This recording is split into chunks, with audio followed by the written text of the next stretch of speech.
G'day, welcome to the office. I'm just having my lunch and having a break between painting walls.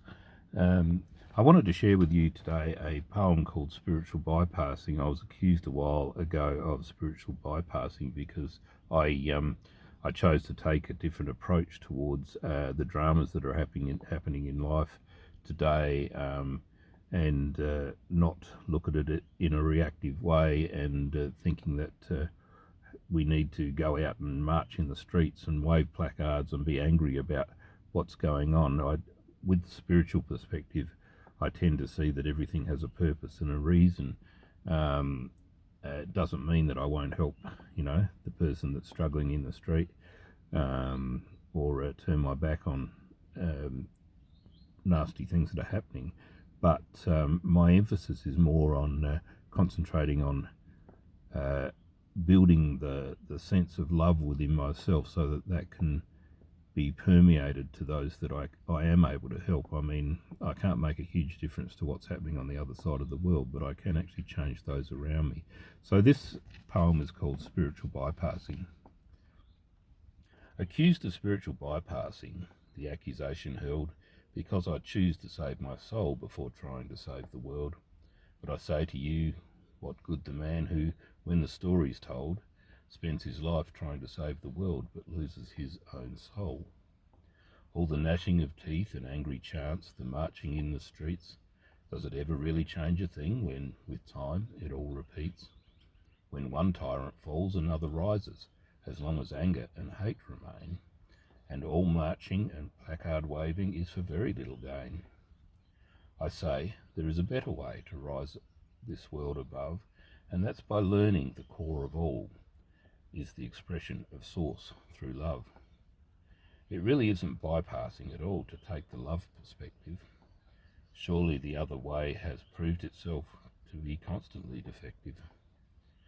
To love your neighbour as yourself, you must learn to love yourself first. You must learn to love yourself first and fill yourself till your very seams with love are fit to burst. And when your cup runneth over, let it flow out to all men, that then in turn awaken and return to love again. There's nothing bypassing about this. It goes straight to the problem's core. It reminds us of the very reason we all came here for. So you decide who's doing the bypassing and try and see through your confusion. Wake up to the fact that you're really playing into this world's illusions. The only thing that really makes a difference is to change the ways of old by teaching only love and transforming hearts and souls. And that's the approach that I very much take towards these things. And I know that that upsets those who like to, jump in boots first and sort the world out, to protest and be angry at everything and that. But I look at that bigger perspective. I look at the fact that we are expressions of God, and we're all here learning different lessons. Even the likes of Hitler, Idi Amin, Pol Pot, Putin, they're all here learning their lessons. They're not going to be condemned to hell. They are actually people that are that have come for their own particular lesson, and they are also teaching others through that lesson as well. I mean, the world learns a lot from these people because they see that this isn't the way that we want to, be as people, as a world. So they decide, or they make rules that they don't want things. I mean, you just got to look at what's happened with the neo-Nazis here in Australia. The governments of particular states have decided to ban the Nazi salute because of the hate that it resembles, and in the idea of being standing up for the underdogs and that sort of thing.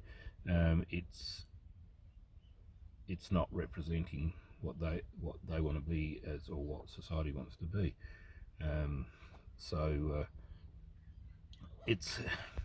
I guess it's looking at what's really real in life. You know, is it the dramas, or is it is it something higher than that? And do we get caught in the dramas, or do we look to our source for higher guidance? Um, we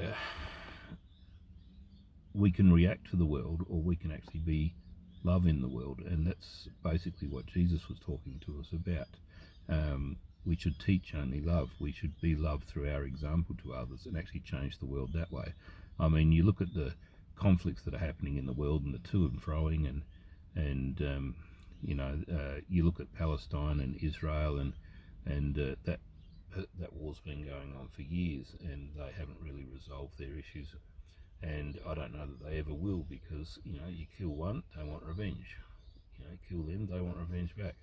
So it's time that we move beyond that and actually try to find a better way of doing things, and understanding that all that is an illusion. All the dramas and that sort of thing are the illusion.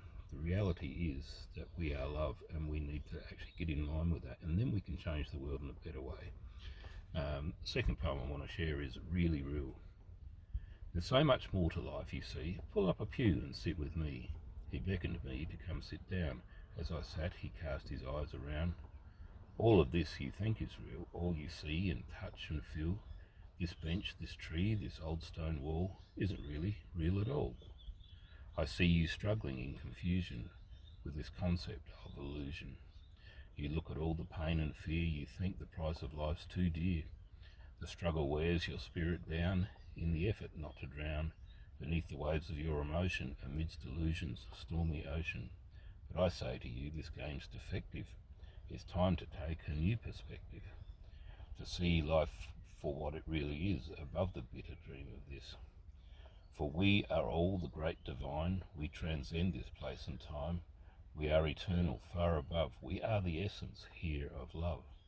We incarnate here to know and feel the only thing that's really real, and through the contrast of this world, the truth of us can be unfurled. The further from our truth we roam, the more we feel the pull of home, and then on turning back we see the glory of our truth that be. And as that light within us burns, every soul to truth returns, and source through us can recognise its very self through our own eyes. So don't take this all so serious. It's really not mysterious. The truth is simple when you see our core is source and we are free. So please look at all you see in you as all created here by you. Don't be a victim anymore. That's not what you came here for. Reconnect as one with source, and let love determine your new course, to recreate reality and know as source you're really free.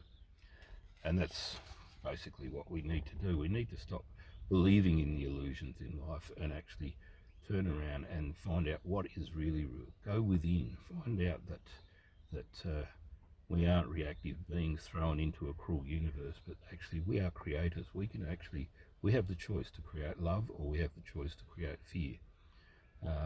If you want to get in line with the truth of existence, the truth of spirit, then start creating love in your life. Actually change the world through the love that you spread out from you and share with others. Okay, I'm going to leave you with that. Thanks for listening. If you like the poems and what I'm sharing, don't forget to, if you're watching this on YouTube, don't forget to like and share, and subscribe if you want to hear more of my waffle. Up to you. I'm just putting it out there. Okay, have a good day. See ya.